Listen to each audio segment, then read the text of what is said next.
Montbau és el barri més envellit de la ciutat i un dels més costeruts, però no té cap escala mecànica ni ascensor. Això podria canviar a partir d'ara. L'Ajuntament farà un projecte per millorar l'accessibilitat del barri situat a la falda de Collserola i on els carrers en direcció muntanya tenen entre un 8 i un 12% de desnivell.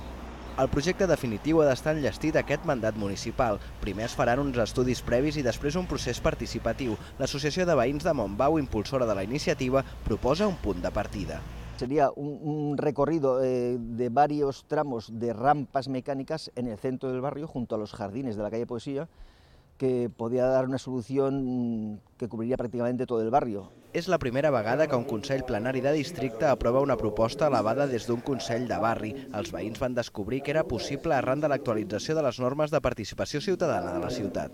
Se aprobó una iniciativa que a través de la comisión de seguimiento del Consell de Barris se elevaba a la Junta de Portavoces y así al plenario del distrito para que se buscaran una solución definitiva a los problemas de accesibilidad del barrio de Montbau. Com que tots els partits hi van votar a favor, els veïns confien que el projecte per dotar d'escales mecàniques i ascensors al barri de Montbau s'executarà en el proper mandat.